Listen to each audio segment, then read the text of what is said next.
Let's go. Turn up the volume. From the basement of the Empire State. This is the Basement Surge. 3, 2,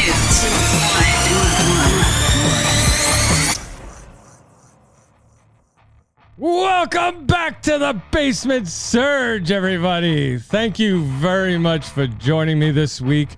We have a great episode once again. It's great episodes week after week here at the Surge. You could expect nothing less. On this week's episode, we have a friend of mine, Chris Smith, who runs a show called Podtastic Audio, where he basically teaches you how to start your own podcast and how to run it smoothly. He also offers other services, kind of like, if you want to start your own podcast, give him a ring and he'll produce the show for you.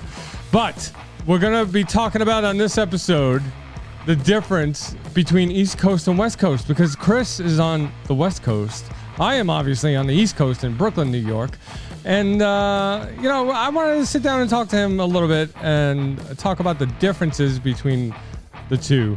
And we'll see what he's got to say about the food, about the culture, about just life in general, how it is in sunny California. All right. But before we get into that, do me a favor. If you're watching this over on YouTube, hit that subscribe button, give us a thumbs up, and ring that bell because you're not going to want to miss any episodes coming out of the basement. All right. Without further ado, everybody, Mr. Chris Smith. Chris, hey, what's how you happening? Great, fantastic. How you doing, man? What's it like being in the basement? I'd never even been inside a basement my entire life. I just imagine being like, you got two sides to a basement. You got either like the creepy dungeon, like Silence of the Lambs, right, or you have like the super cool and laid out like super pad like you got, Right. Don't be fooled. This is a set behind me. The rest of the basement's just trashed. Oh yeah. I gotcha. Well, yeah. It's like if you ever been to like an actual like a film like location, like a studio set where it's like they got the props, everything looks great, but behind it's all just junk and like right, all the crap and stuff. It's like that's exactly what it's like. Like a garage, like someone's house. Oh man, but Chris, today you and I are going to be talking about the differences between the East and the West Coast. You are in sunny California. That's right. I am in San Diego, California. As you can see, where is it? Right there? Yeah. Other side. Behind me. Yeah, the other side. I'm like pointing. I'm looking at it backwards. Like, oh yeah, there it is behind me. And I'm like my Mission Beach shirt on today, representing. Yeah, that's awesome. This shirt was like $5 down by the beach. I picked it up. I was like, well, as you can see, I'm a little conflicted because I'm wearing a Los Angeles Dodgers t-shirt and a Brooklyn hat. So, I kind of don't know where I belong. You know what I mean? I was kind of wondering why you like the Dodgers so much. Is it because they were originally the Brooklyn Dodgers? Yeah, of course. Brooklyn Dodgers, and, they moved out to California. They moved to Los Angeles, of course. And, what was that? Wasn't that like in the 20s or 30s or something? It wasn't like way long time ago. It was like so long ago, I'm sure. Actually, that was in 1957. 1957 was the last season. I know I'm old. I know I'm old, but it was before my time. I'm sorry. So what you drinking there, John? Is it your local Starbucks? No. It's just coffee, chock full of nuts, basic stuff. I would much rather it be Black Rifle coffee, but not a sponsor. Although I would like them to be. Chock full of nuts is good. I like it. My wife likes it. We've grown accustomed to it. So do you grind your own beans, or you just get the powder, make it yourself, or how you do it? Well, that depends. I do go out and buy specialty coffees. Where I do grind the beans myself, and I have the fancy French press. Wow, that I do. This one's just straight from a Ninja coffee maker. So. Oh, okay, yeah. Yeah. Now, I'm assuming you just actually brew it. You don't do the Keurig, instant coffees, do you? Yeah. Well, the Ninja coffee machine we have, it's like it makes a regular pot of coffee where it brews, and then it's got the attachment for the K cups. Double duty! I've never seen one of those before. It's crazy. Yeah. Yeah. Wow. Yeah. I was doing the Keurig for many years because I was like, I'm too lazy to actually make coffee, you know? And then I was dating a girl and then she's like, or maybe it was my ex-wife. I can't remember these ladies. I get these ladies mixed up. But we had a Keurig machine and it was like so expensive. I think it was like $300-$400 because when they first came out, you know? And I'm like, what's this thing do? Oh, it's for coffee. I'm like, look at the little cups. And I'm like, this little thing makes coffee? Okay, whatever. And then I was like, all you do is close the lid, push button, and it's like, there it is. I'm like, well, I could do that. So then I started doing that for many, many years. I'm talking like many, many years until they kept breaking down on me. I had to get a new one. Or my dad said, you got to clean out the little needles. You got to clean it out somehow. I'm like, I don't know how to do that stuff. So eventually I just said, screw this. We're going to go to the old fashioned way. I'm going to go to like a regular coffee pot, you know. Went to Costco or wherever I went. Maybe it was Target. I don't know. And I bought a regular coffee machine. And then somebody got me, I don't know, it was my wife, she got me, while she's traveling, a bag of Italian beans from when she was in Italy of coffee beans. And I'm like, this is great. What do I do with these? I don't have a way to grind these. Like, I don't have like a way to like, you know, turn this into coffee. You know, I just have the beans. Right. So I went on Amazon, ordered a bean grinder, and I'm using the grinder ever since. And ever since then, when I go to Costco, I'll buy like the big, 2-pound bag of beans, and I'll just grind them myself. And I have a local storage container. And dude, it's a whole process at my house doing coffee. It's like, hey man, coffee's a big deal. Coffee is a big deal. Oh, it is.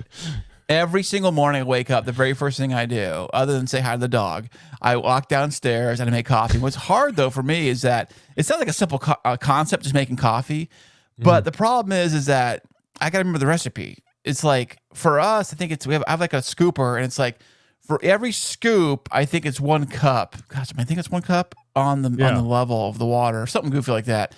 Right. And when you're really tired in the morning, I'm like, what scoop am I on? I don't know. And I'm trying to make the coffee, and I'm like, it throws it off, and it's like, oh, I made it too weak or too strong, you know. But I have been improving and working on. I usually get like a Starbucks brand coffee at Costco, or I'll get whatever their brand is. I think it's Kirkland brand. I'll get the Kirkland brand coffee, or I'll mix it up a little bit. One time I accidentally almost bought decaf by mistake. And because it was right next to the bags are like side by side. Okay, this looks good. I'll grab it. You know, I'm like, what the hell is that? Take this back. It's not the right stuff. I had bought coffee one time. I bought instant coffee for a camping trip that I was going on with my family. You know, and I figured it'd be nice and easy to make on the campfire in the morning, you know, and it turns out I wound up buying decaf instant. Oh, wow. Yeah, I think isn't all the instant coffee I've seen has been this decaf. Do they even have regular coffee? It's for they have regular. Yeah. Is it like a powder, like a hot chocolate cocoa mix you make in there kind of thing? Yeah, something like that. Yeah. Yeah. Okay. Well, it's good to know that coffee tastes don't change from East Coast to West Coast. So you still need your coffee in the morning. Well, do you take it black or do you take a creamer? No, I put 3 sugars and a little bit of milk. That is like the New York way to do coffee, I heard. It's like there's a New York recipe for coffee and making bagels, but I think they're kind of goes hand in hand. So over here, I think we call it regular. You know, it's not like that's right. Sweet. It's regular. Coffee regular. Regular. It's whatever it is. Yeah. Chris, let me ask you: are you born and raised in California? Where are you from? I have been born and raised right here in San Diego County. I have never. I mean, I've left obviously for vacation, but I've never moved anywhere else. I've never lived anywhere else, and I don't think I ever want to tell you the truth. I love San Diego. I love California. I think I love San Diego. The cool thing about San Diego is that it's big, but it's not big, like so big to where you like. It takes you a day or so to get across the city or whatever, you know. Like on a Friday, you have a little bit of traffic in a few spots, but it's not like LA. Like Los Angeles is another beast. LA is so big, there's so much traffic. Like just getting from one point to LA to the other can be like an hour and a half. That's without traffic. You know, and then you add traffic in the mix. But the weather's great. The food's great. The weather's great. Like if you think about like for employment goes, well, I guess LA does have a one up on this. Is that in Los Angeles? I was telling somebody this recently. No matter what your job is, no matter what career you have, no matter what your degree is in, you will always find a job in Los Angeles for that one thing. It's so big. There's so many things. You know, like if you're an earthworm gardener, I don't know. I'm sure there's a job for you in Los Angeles, you know. versus I don't think we have those jobs here in New York. I'm saying like versus like dump water nowhere in the middle of Alabama, where like the Walmart is the town. Like everybody works at Walmart. Like, I mean, there's so much diversity and so many things going on in Los Angeles. San Diego's got that too, but there are some things that LA has got us beat on when it comes to like types of jobs and stuff. Like I'm in the trucking business down here in San Diego. Local trucking in San Diego is really only like a couple of fields. There's like fuel.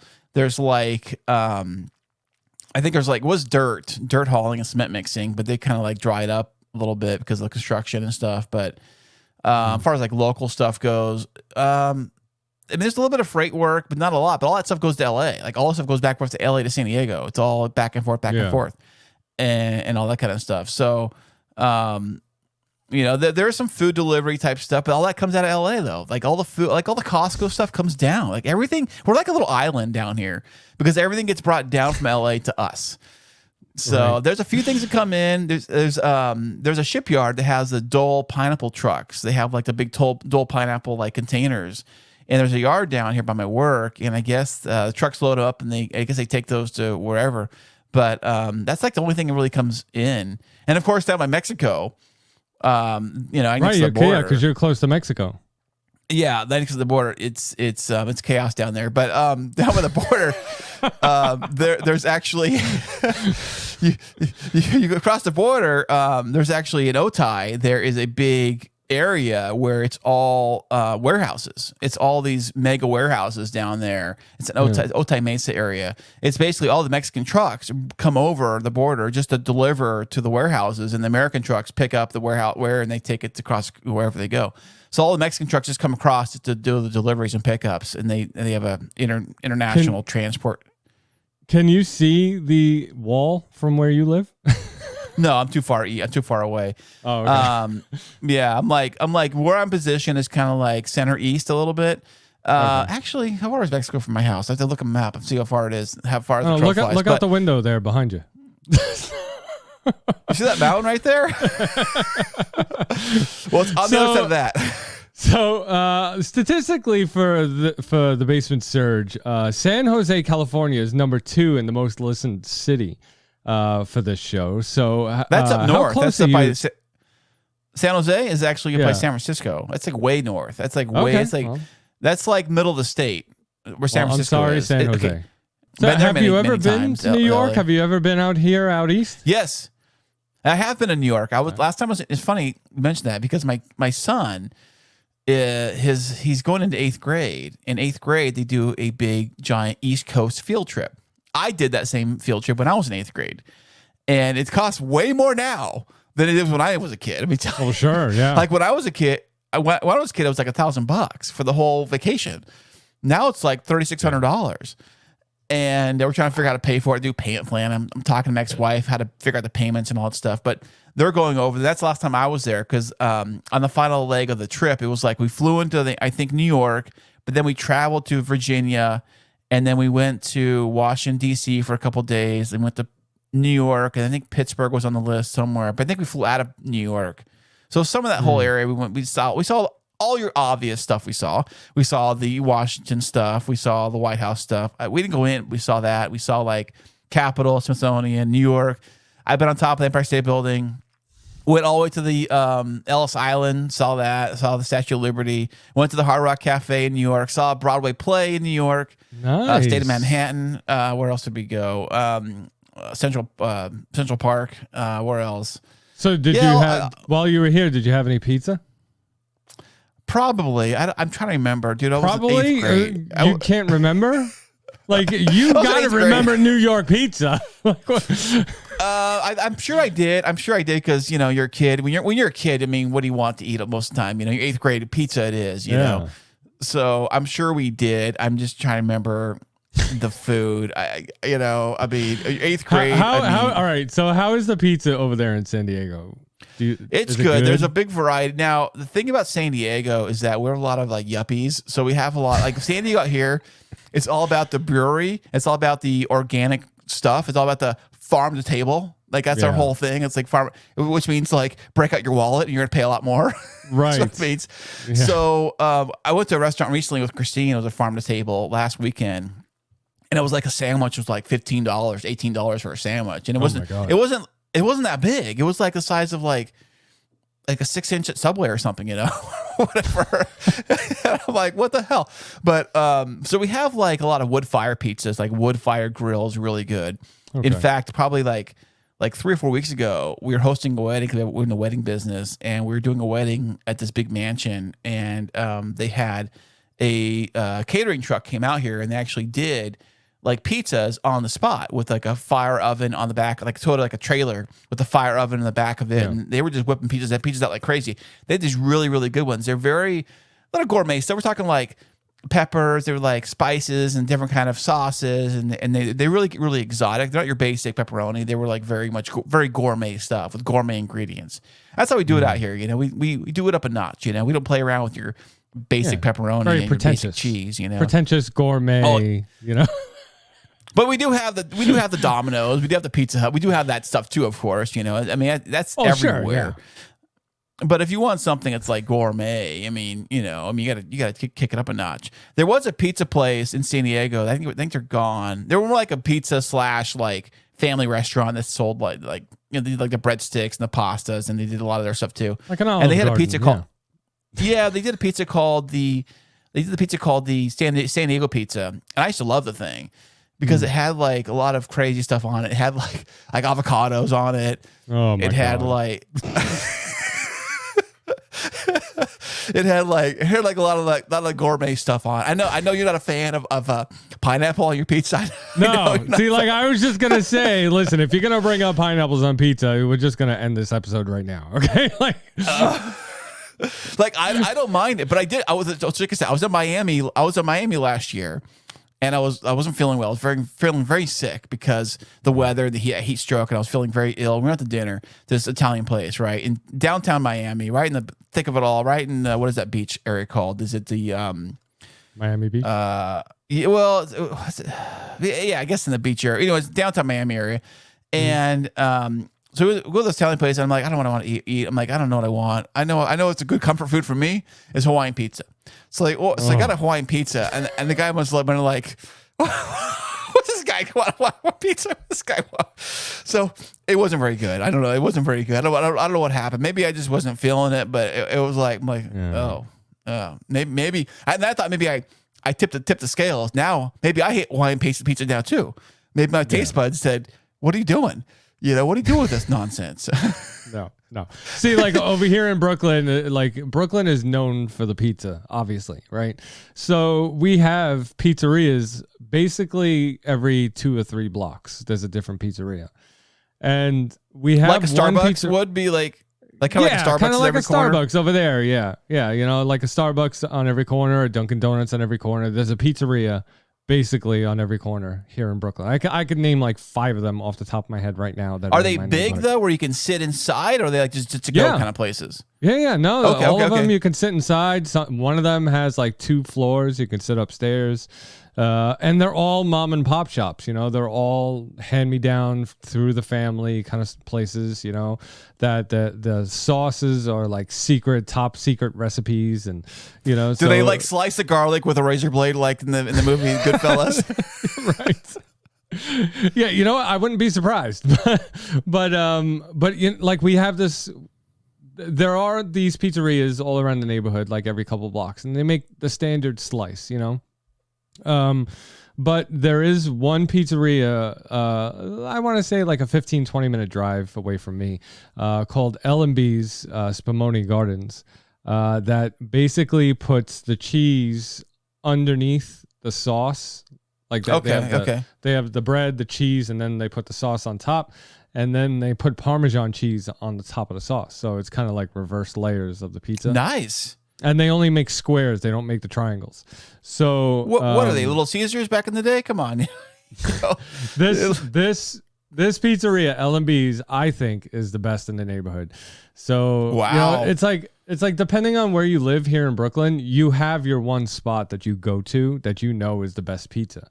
Right. And you'll pass up like maybe 2 or 3 different pizzerias on the way there. So, do you guys get like the flyers on your door all the time for like delivery, different our try our pizza place? yeah. So we used to get the Yeah. when I lived in an apartment, I get the I used to get those like nonstop every weekend, like on a Friday night. You get all the flyers on your doorstep of all the different pizza places, and this looks good. I'll give them a try or whatever or something. The coupons and all that stuff, but how's the sports teams over in California? Because if you see the shirt I'm wearing, it's the Los Angeles Dodgers, right? So, and you got a San Diego Padres poster behind you. Yeah, it's a flag or a banner or whatever it is back there.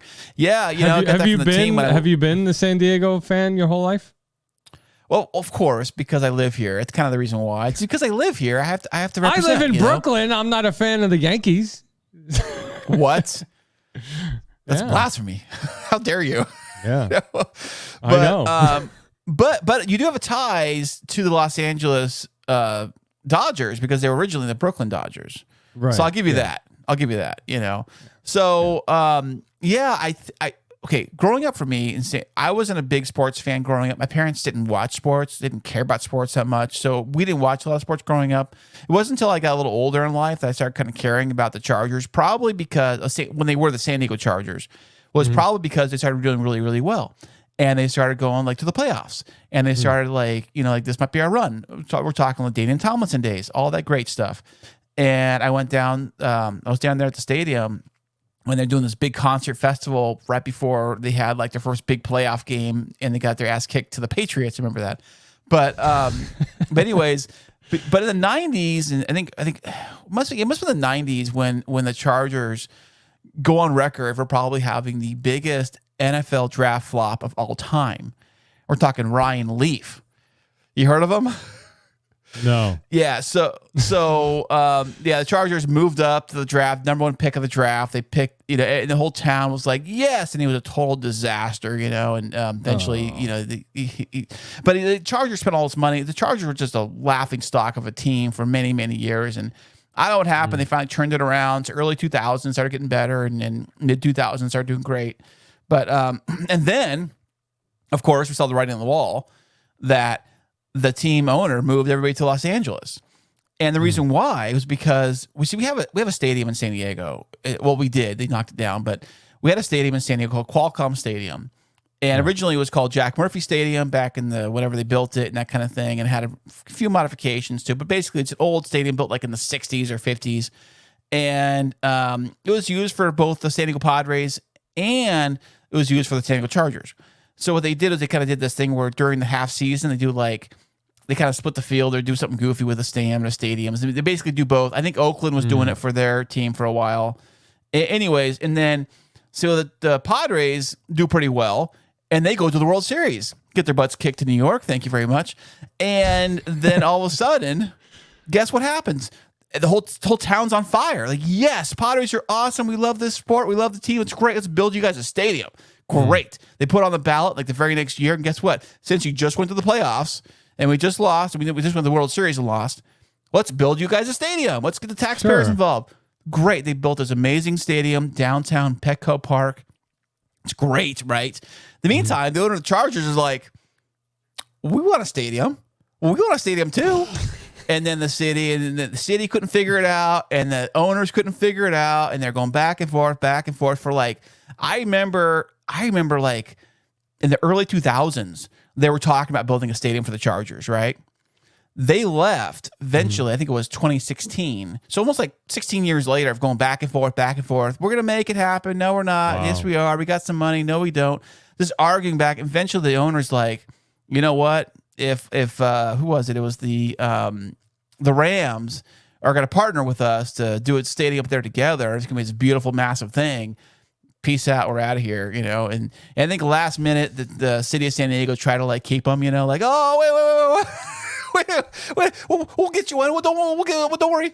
But I think the thing about sports in San Diego, it could be a San Diego thing. It could be a California thing. It could be a Southern California thing. Now, is that there are so many other things to do in Southern California than sit on your couch and watch sports or go to a sporting event. So we're more like, I hate to say this, but we're total fair weather fans here in San Diego. When the team's winning, dude, we're like fans for life. But when they suck, we're going surfing, or we're going to the mountains, or we're doing something else. You know, we're like, we got so many things that we're doing other things. You know, so that's kind of what it is around here. It's all fair weather fans around here. So it's sad to say, and that's kind of, I must admit, I'm the same way too, because I jumped on the bandwagon of the Chargers doing good. I jumped right on that bandwagon. I'm saying, I was like, you know, I was there and watching the games, and it was great. But and when they left the LA, I still watch it when they're on TV, and you know, I'll watch the highlights on social media. But I mean, I like to go to a game, but I haven't been to a game. My ex-girlfriend and I, we had season tickets. Well, actually, she had season tickets, but I tagged along. And nice. I went to a few home openers, and it was great. The games are amazing. They're like so much energy. There's so much fun. I mean, you blow like $200 on food, but that's okay. You know, I mean, you know, that and beer, you know, $12, $15 beer. Mm-hmm. And then it's like you get like different foods and stuff. Yeah, easily, you know. So the same thing with the Padres game too, I guess. Yeah. But I love going to the events. I love that stuff. How about you guys? Are you guys big sports fans out there? What do you like? I mean, I know obviously you can't go to a Dodgers game, but what do you do out there? Well, my wife and I started getting her into baseball, you know, so we don't have a team over here that we like the Dodgers, you know. I can't go to a game like that, but we do have the Mets, we do have the Yankees, you know, and we have what's called the Brooklyn Cyclones, which is basically like a minor league Mets. Okay. Right. And so we've gone to a couple of games of the Cyclones, you know, and we hang out, and you know, we spend a day. We get we get drinks and food and hot dogs and popcorn and all that stuff, and spend, like you said, like $200 in food and stuff. But you know, it's a great time. You know, I love going to the ball games. I really want to go to a football game. I've never been to one. I've been to baseball. I've been to a baseball game. I've been to a Met versus Phillies game, and then I've been to a basketball game. I was living in Orlando, Florida at the time, so I went to an Orlando Magic game. You know, so now I really want to go to a football game. I was a huge New England Patriot fan. For like 10, 15 years. And was it during the Tom Brady days? Yeah. You know, I was huge into the Patriots like for 10, 15 years, you know, and then Brady left. Right. And then the Patriots started sucking. And, you know, they went downhill, and, you know, Belichick just screwed it up, and, you know, so I followed Brady down to Tampa Bay. Yeah, I did too. I love Tom Brady. I follow him all the time. I follow him on social media, and I watched his games and stuff when he was on, and I watched him Super Bowl. My favorite Tom Brady moment so far wasn't on the field. My favorite Tom Brady moment was when he was in Tampa Bay, and they just won the Super Bowl. Did you see this clip where he like was drunk on a boat, and he takes the Super Bowl trophy, Lombardi trophy, and he like tosses it over the ship onto another ship? No. Yeah, and he's drunk. I gotta see this.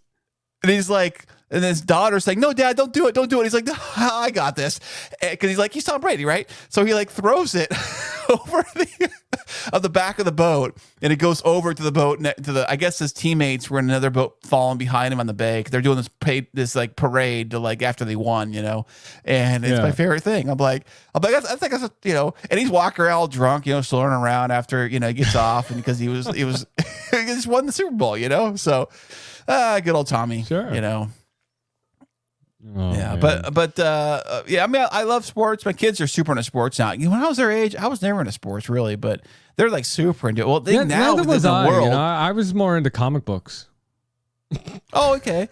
But yeah, I was into comic movies. I was into like Star Wars and like He-Man action figures and whatever that was into that kind of stuff too.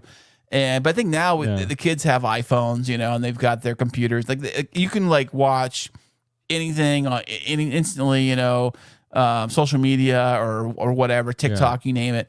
So it's more of a connected world today than it was, I think, when I was growing up. So probably why I didn't watch a ton. And I grew up super poor. We didn't have like a good television. We had like 2 channels, and sports wasn't on either of those. So, you know. But, actually, it's funny you bring that up because in our last episode last week, I spoke to Jeff Hunt. We were talking baseball, And he basically said the same thing. Now we have the access to basically all the teams that we want to watch. It doesn't matter whether they're in your network or not. And because now they have like for baseball, for instance, they have the MLB network. You can watch any game anytime. And back then we didn't have that. We had to watch what was in our network, what was on TV or whatever. Right? Did you guys do? In New York, in Brooklyn, did you guys do the thing where, like, if the team didn't sell out the stadium, you couldn't see it locally? No, I don't think so. They do that here. They were doing it here. Well, the Chargers were in town, made a big deal because if they didn't sell out the stadium, it wasn't sold out. Yeah. They would not broadcast that locally to your local market. Oh, sure. They probably couldn't afford to pay for the time on the TV. No, I think they want you to get your butt in the seats. They're like, hey, leave your couch, go to the seats, because that's what the big deal was. So I think some big companies, local companies, would buy out the rest of the remaining tickets to get it so it could be broadcast a lot, here locally. Or what people will do is they drive to the neighboring market, like 200 miles or whatever direction they got to go to watch it at a bar or something like that. But I think now with the NFL Network, I think you can still watch that. But I remember hearing about that. I think it's the same thing with Padre games too. Like if they don't sell out the stadium, I don't think you can watch them local. I don't think. I could be wrong on that, but I always remember hearing about it. Like, oh, it's gonna be blacked out. The game's blacked out. Didn't sell enough seats. So I had to like listen on the radio, or I would try to go online and kind of Google like a little backdoor window, like on the dark web, trying to find a way to like watch it. Illegally. That's kind of what I used to do. Or at least you always listen on the radio, and that's one thing I love about radio is you always can listen to it there. And they had this great call by play-by-play guy. He was super animated for the Chargers. Oh my gosh, he was so great. He was so fired up when the Chargers scored. And it was like I swear I must imagine the guy just like jumps up out of his chair and starts screaming. Ah! It's like you ever watch the Mexican like soccer play guys when they score the goal. And they start screaming like goal. Yeah. So over here in Brooklyn, like we have a bunch of stuff to do. Like I live maybe a half hour, 45-minute train ride away from New York City, like from Times Square and, downtown Manhattan and all that, and we have a bunch of stuff that we could do. What do you guys have over there in California?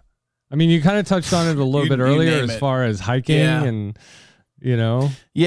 The cool thing about living in California, whether it's LA or San Diego, the cool thing is that they always brag about that you can surf and ski in the same day. Nice. Because the mountains are within reach, and then of course the beach is right here too. So you can kind of do both. Beach stuff is really popular. I used to go to the beach a lot. Surfing, boogie boarding, hanging out in the water. It's kind of cold right now. It does get a little warm. I mean, it's not like Florida warm, it gets really warm down there. But I mean, I think for a warm water here, I think you can get it to like, if you get it to like 70, you're doing good. I think, because it's usually around 70 or 69. But there's that, of course. And of course, you want to go hiking. There's hiking trails and hiking mountains. There's one big trail out here I've always wanted to check out in San Diego. It's called Potato Chip Rock. It's like a San Diego landmark, and I swear it looks like it's a spot that everybody takes pictures of. You just Google it, Potato Chip Rock, San Diego, and you'll see thousands of pictures of people hanging on the edge, hanging on the cliff, like they're hanging off of it, doing all kinds of funny photos with it. It looks like literally a potato chip, like hanging over a mountain. So it kind of looks like. Oh yeah, look at that. You're Googling right now. You see it? Yeah. Yeah. So people, but it's like I heard it's like a really tough hike, and I'm like, I don't want to hike all get out there. But I always want to check it. That's one thing I've always wanted to do is check that out. Yeah. I've never have done that one yet. So there's that. And of course there's what's the wow about? Potato Chip Rock. So like, that's a weird looking rock, man. I know. It's funny, for April Fool's Day one day, somebody photoshopped it like it broke off. Like they actually made like a so there's that. There's the beach. There's San Diego Zoo. There's San Diego SeaWorld, which my son just went to SeaWorld the other day. In SeaWorld, it's not so much about the fish anymore. SeaWorld has turned into a roller coaster like destination now. They've got like when I went there a lot, it was all about the fish. It was all about Shamu. It's all about the shows, and the dolphins now they've got some tanks and things like that, of course, but now it's like we're going to cram roller coasters into this place. It's going to be Six Flags, basically. Oh. I think they've got like 5 or 4 like roller coasters now, which is nuts because when I was going when I was a kid, they had nothing. I mean, they just had the fish. Yeah, there were no it's like- rides. You just went and seen fish. It was like a. It's like the zoo. Like you don't go. Yeah. Like you go to the zoo, you expect roller coasters. You know, it's kind of. Right. I look at SeaWorld like that, but anyways, there's that. There's the San Diego Zoo, which is great. Next to San Diego Zoo is Balboa Park, which is also fantastic. A lot of museums and culture and Rocky It's not Balboa? very. Yes, that's where he got his name from. Actually, truth be told, I think. Really? I was kidding. Oh, okay. No, I don't know. I made that up. Okay. But there's a carousel there, and there's like a miniature like train ride, take the kids on running around, and then there's the museums, of course, and that's right next to the zoo. So the zoo and the Balboa Park are like side by side, so in the same spot right there, and it's a beautiful lush area. It's kind of weird. It's a very like the whole Balboa Park zoo area. There's like a canyon you go through. Kind of like there's not through the park, but the park kind of sits on a hill. But there's a canyon that the road that goes through. I drive for work a lot.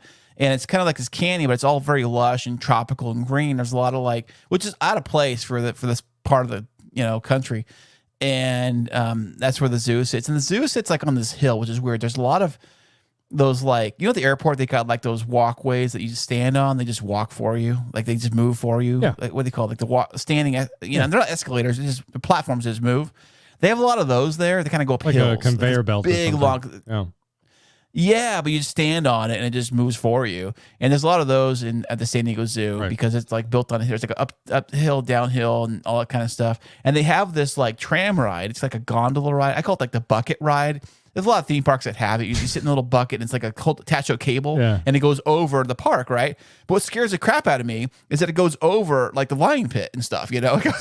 So I'm always afraid that it's gonna break or I'm gonna fall something, and that kind of stuff. But and I'm scared of heights. That's my thing. But there's that stuff, of course, and of course you have all the normal stuff, the malls and the if you go It sounds north. like you have a lot of outdoor stuff to do, which is good. Yeah, That's good. yeah. As far as indoor stuff goes, there are some indoor things for the kids. There's like indoor trampoline parks. We have those here too, and we have well, of course, I have movie theaters. Unfortunately, they're closing a few of them because business isn't very good. They're closing. It's funny. The closest mall to my old house, the one I always go there for the kids with their comic cards and all their Pokemon card stuff. They have a big, massive movie theater. It's like at the IMAX. It's like a big indoor theater, right inside the mall. They're closing that one down because of sales, And Wow. we were just there last weekend, but they had no sign of closing when I went there, but. They're closing those down for some reason. But as far as movie theaters go out here, the big deal is like the foofy gourmet, like couch in the theater, restaurant style places. Do you guys have those there too? We have a couple, especially in the city and like New York and Midtown, but not like over here where I live. Over here, it's kind of like poor people land. So it's like a normal. Well, do you guys have the drive-ins though? no, actually, no, we don't. Not that I could think of. There I heard probably they're is, closing but those here too. I haven't been wouldn't know of one. I haven't been to drive-in since I was probably like 6 years old, and there's one not that far from here, and I'm like, I don't know if I want to watch a movie outside through a window. Somewhere else on half a building, kind of. I listen to it in your car on a little crappy speed. I don't know. I think you don't get the same experience as you would with the movie theater experience from a drive-in, but so I've never been to a drive-in, but I'd like to do it. They're not missing much. Man. I don't know. I mean, it's like sitting in your car. Sitting in your car watching it through your windshield. I don't know. It's basically what you're doing. It's like imagine you're in your house and you're looking outside your window at somebody else's TV in their house. That's what it's like.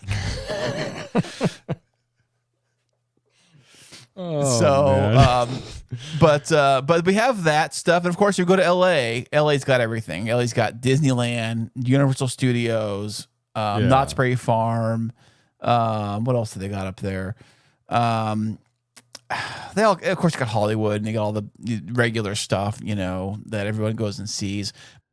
Oh, Chris, it sounds like Yeah, it sounds like California is a good place to visit for me. Hey! Bring your wallet. Bring your wallet. Bring your anxious pad. Yeah, bring your wallet. That's what I'm talking about. It's like things are very expensive over there. And from what I understand, it can get pretty hot. So I'll just keep it to visiting. I don't know about living there though. Yeah, it's a great place to live. I love it here. The weather's great. I mean, it's expensive. It's not cheap to live here. I can tell you that much right now. Yeah. I think we just got voted the most expensive place to live in the all the states. California, number one, most expensive. I mean, don't get me wrong. New York is expensive to live in too. Everything is expensive here, but San Diego sounds a little bit more expensive than what I'm, comfortable with. But all right, Chris, thank you very much for joining me this week. I really appreciate your time, man. Everybody go check out Chris's show, Podtastic Audio, where he teaches you how to run a podcast, how to create a podcast from beginning to end, how to hit record, how to get a microphone, and how to set it up. He goes through everything, the ins and outs of podcasting. And if you still haven't had enough and you want to, make your own show, Chris is available to help you out as a producer. He puts everything together, and he'll sit with you and hit the record button, so you don't have to. You just show up, and that's right. He does all the easy work. Peasy, man. Easy peasy. Easy peasy. Head on over to podtasticaudio.com and go check it out. Send him an email. Touch base. All right, everybody. If you want more episodes of The Basement Surge, do me a favor. Hit that subscribe button, give us a thumbs up, and ring that bell. Check out the channel. Check out the rest of the videos. Everything we ever put out is up on YouTube, so go check it out. It's also over on podcast listening app. So if you just want audio only and you got time to kill while you're driving, put me on. I got a bunch of shows up there. Go check it out. All right, everybody. I'll see you next week. Let's go. Turn up the volume. From the basement of the Empire State, this is the Basement Surge.